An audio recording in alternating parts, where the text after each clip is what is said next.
So we're gonna make risotto. It's a filling and delicious Northern Italian rice dish, and normally it's got a lot of luxurious ingredients in there. This is Struggle Meals. Luxury costs money. How do we achieve that flavor without spending money? By using the transformative power of salt curing. Life can be a struggle, but a good meal doesn't have to be. We can make creative, nutritious, and inventive dishes that won't break the bank. We'll eat well and save money, because that's what we do. Welcome to Struggle Meals. We're gonna salt cure egg yolks, and we're gonna be able to shave it over top our risotto like a delicious cheese or even a truffle. So we've got a salt and sugar mixture here. So the salt is gonna be the moisture drawing mineral, and the sugar is gonna add sweetness. We're gonna pour about half of this out. We wanna create a nice bed.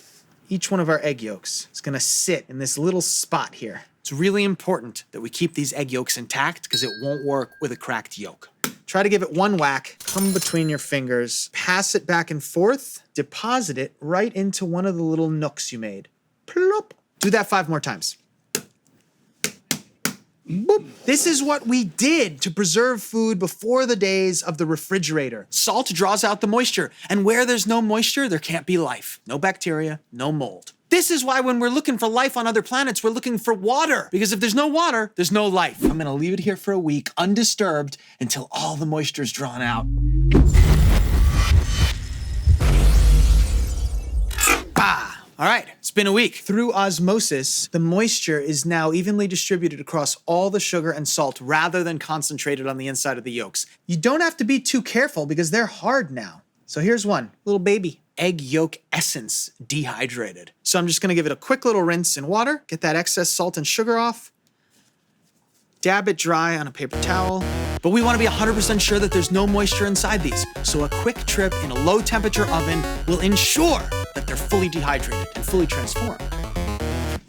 Risotto is not only a style of rice, but it's a style of cooking the rice. You keep ladling on liquid, the rice absorbs it, it evaporates away, and you repeat this step usually like 7 or 8 times. It's really important that that liquid, in this case, chicken stock, is warm. Because if your rice is warm and then you dump room temperature liquid onto it, pan temperature drops, process is gonna take long, fluctuating temperatures, bad. Nobody will like your risotto. Thermo-equilibrium between the broth and the rice. We're coming in with butter. Got a little olive oil also, so we get the duality of fats. I'm doing onions.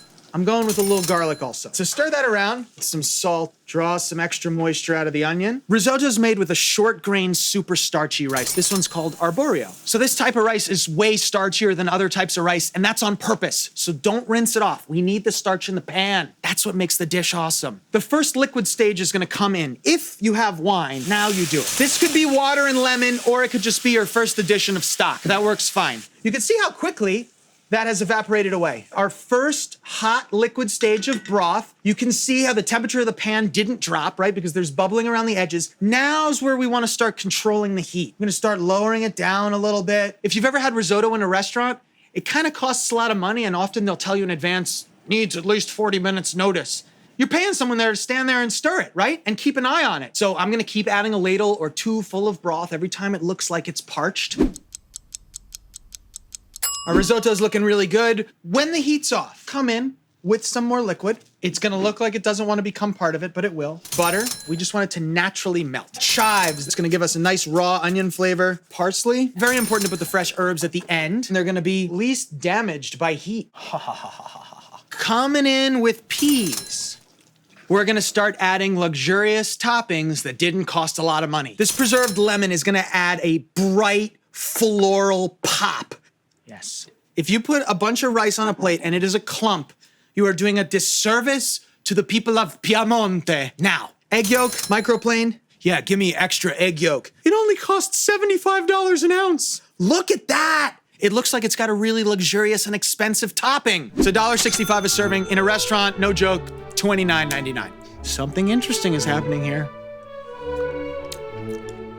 Absolutely delicious. The cured egg yolk on top, it's got this soft, melty cheese, but rich flavor. It's delicious. And that took this dish that normally costs a fortune in the restaurant to the next level. Just a little bit of time and some stirring.